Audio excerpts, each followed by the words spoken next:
Glenn, 27 years old. Phillipe Nover turned 33 earlier this month. You see the obvious discrepancy in Brooklyn, and we are underway here with Glenn, the southpaw in black. Phillipe Nover, orthodox fighter, is in blue.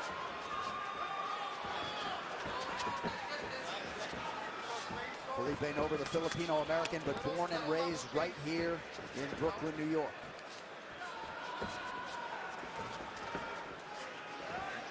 Rick Glenn, a lot to like about this kid, not just the mustache, the toughness in his UFC debut against Evan Dunham.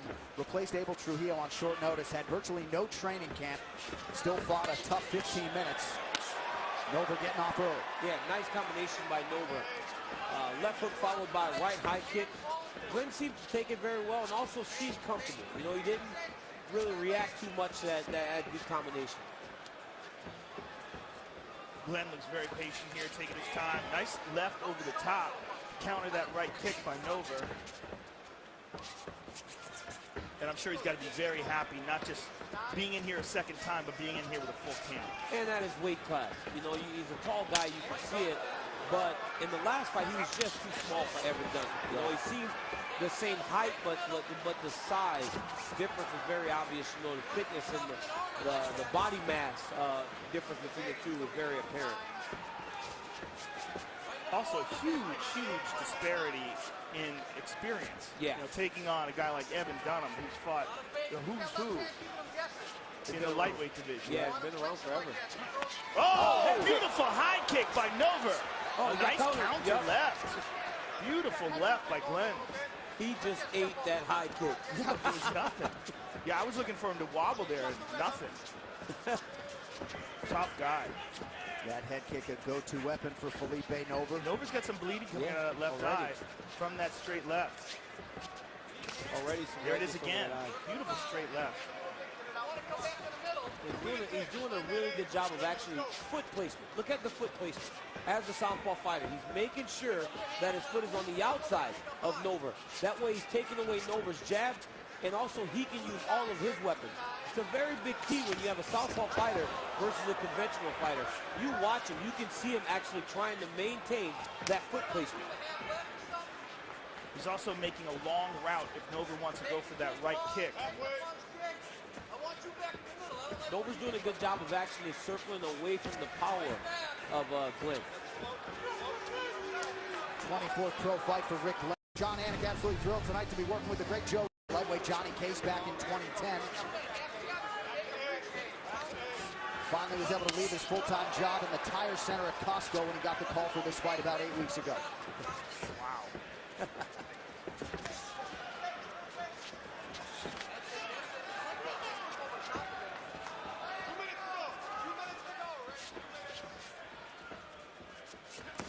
That's it. That's it. That's going to be there all night, that hook. Touch his glove to make him chase you. Jason Strout in Nover's Now kick him corner. hard in the arm. Right in the arm. Sounds like they want to set some traps. They want to catch Glenn coming in with that left hook and step back. Nice jabs by Nover. He's thrown a few of those different types of kicks there. I don't know if he's... Another high kick. Rick Glenn. That guy can take it. He can take it. That's the second high kick. He ate it like a Tic Tac. He doesn't even respond. He doesn't move. Legs don't wobble, nothing. Just keeps on going forward.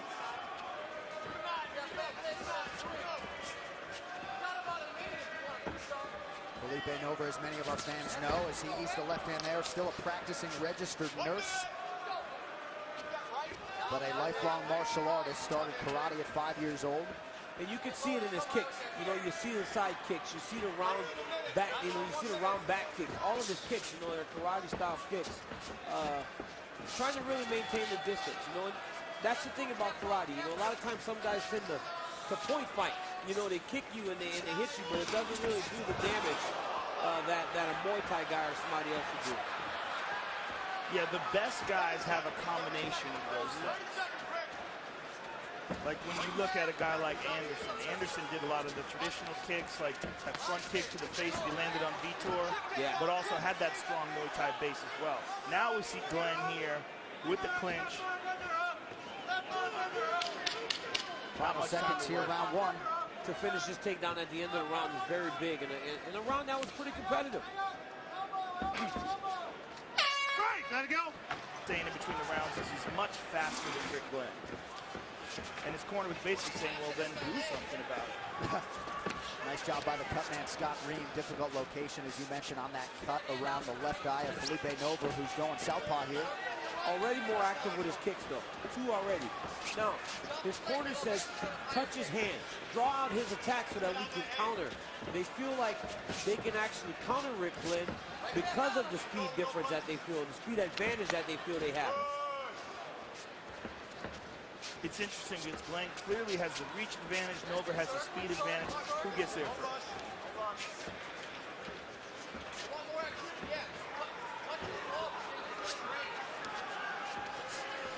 Pretty good footwork, lateral movement by Phillipe Nover. We saw some of that his last time out against Renan Barão in a fight that went the distance in Brazil last September.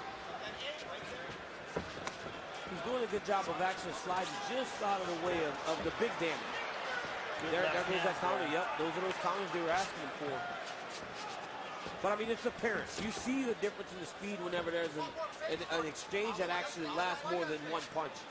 There is a difference in the speed. And that was a big step up for Nover as far as competition goes, to take on the former, in a lot of people's eyes, at least number 2 or 3 pound-for-pound guy in the world before T.J. Dillashaw beat him. Yes.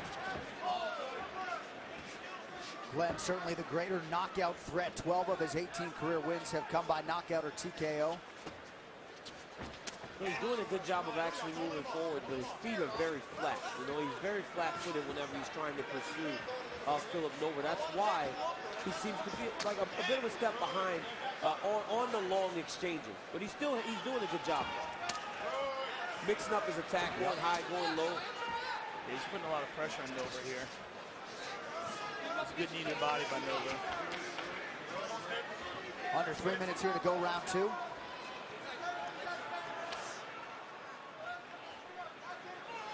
DC, in your opinion, is that even worth doing, that karate chop to the thigh? Just to see guys do it, but isn't that kind of a waste of energy? I don't even know what they're doing. I don't know what the intent is. I don't know what the outcome is. Not like he's going to hurt the guy. I think he just wants to kind of like, I want to hit you. Show the referee that you're active. I mean, something, right? But I mean, has anybody ever slowed anybody down from a hammer fist to the thigh? It does not hurt. I tell you right now, it does not hurt. You see Glenn keep changing levels here. Just giving him the idea that the takedown is possible. Now he's got the hands locked right under the butt. Arms. Yep. And Nover managed to slide him back up his back. The thing about this is, in the beginning of this position, Nover actually was winning. He had the underhook. But now you see Glenn controlling the underhook, and you see Nover just on the defensive. You've got to go back in there and get an underhook if you're Phillipe Nover. Yeah, he's trying to battle it in, but he doesn't want to give up. Right where he's at here, Nover thinks that Glenn is pretty close to taking him down. Yep. Now he's got him straightened out more. When he starts to get that angle, Glenn, and he steps his right foot in front, he has to rotate his lock if he's going to finish that takedown. Just the legs aren't enough. You've actually got to use your arms and rotate the lock to a seatbelt position. We call it in wrestling if you're going to finish that takedown. Nover really prides himself on his conditioning. It's certainly holding up here, as is the takedown defense. Just over a minute now to go round 2. Oh, nice knee to the body. Nice knee to the body. Oh, look at Nover. Nover's like, okay, let's go.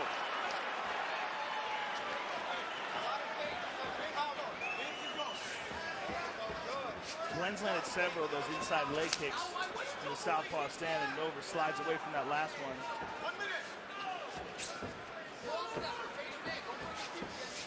Glenn trains all over the place, has spent some time at the Aspen Wrestling Academy, Pure V to BJJ. Jacob Klipp, his chief corner here tonight.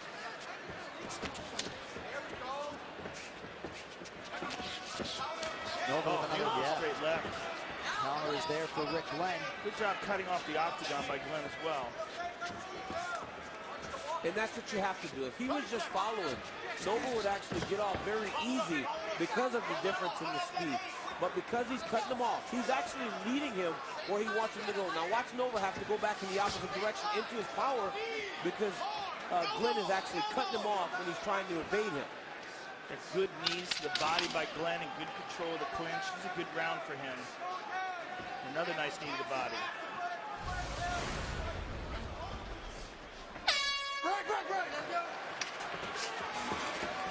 All right, third and final round here. Rick Glenn is in black, Phillipe Nover in blue. Very close fight. No big moments in this fight so far. The biggest strike was the left hand in the first round and also the head kicks of Nover. Yeah, it's hard to see which was more important. Is it the left hand that causes the cut, or is it the flashy kicks that Glenn seemed to eat like candy? You know, that's what the coaches are asking Nover for. They're like, just come on, leave it all out there. Right. You know, it's the third round. This is a closer fight. Go ahead and just fight. You know, go fight. We know you can actually do this. You're and right. you see him more aggressive now. He was idling a little bit in that second round, and at least the forward motion from Glenn, if nothing else, is a good look for the judges. Exactly. He's allowing him to control the octagon. Yeah, and he did land some very good knees to the body from the clinch, controlled the clinch.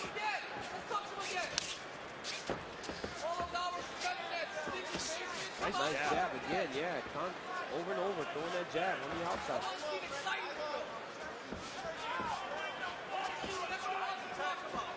Yeah, during his best moments, Nover shows tremendous potential.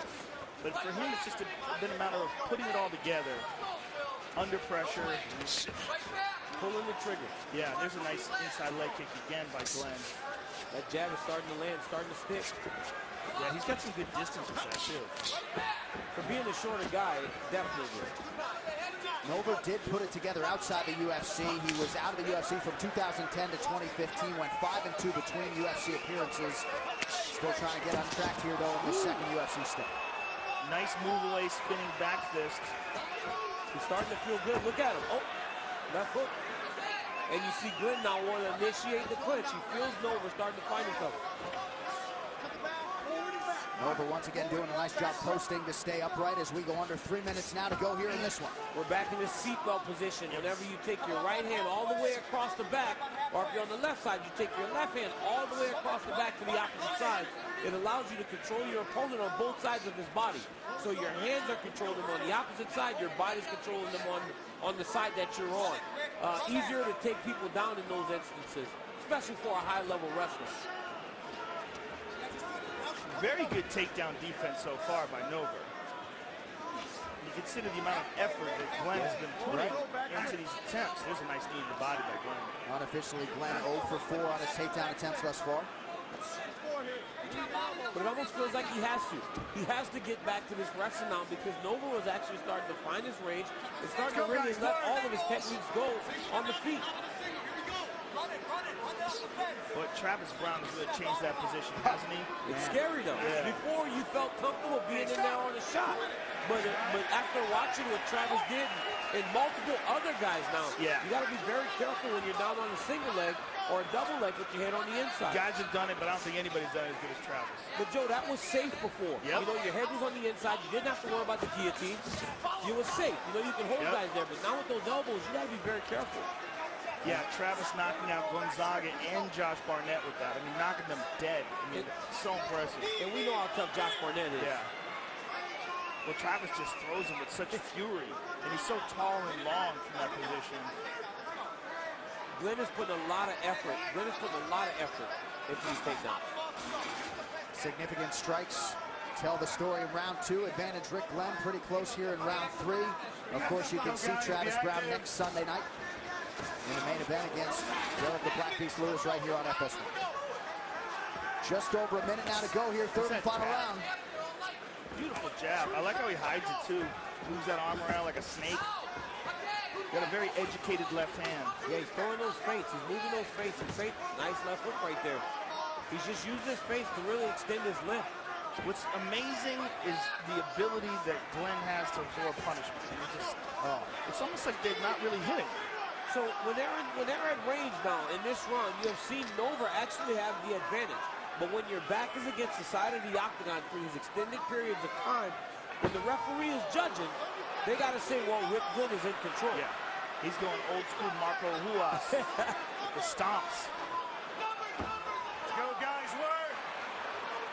Eva Bean calls for the fighters to work once again. Couple nice. Oh, Oh, good job by Glenn. But look at right back up his feet. Oh, nice elbow in there. Rick Glenn is just really outworking him here in these clinch positions. Tremendous pressure. Oh, big elbow from Glenn down the stretch. And you're right, pressure, a big storyline. We go to the judges' scorecards for a decision. Doug Crosby scores the contest, 30-27, Nover. Saldi Amato scores it, 29-28, Glenn. And Derek clearly scores the contest, 29-28, for the winner by split decision, Rick the Gladiator Glenn. Rick Glenn gets his first UFC win tonight in enemy territory against Brooklyn.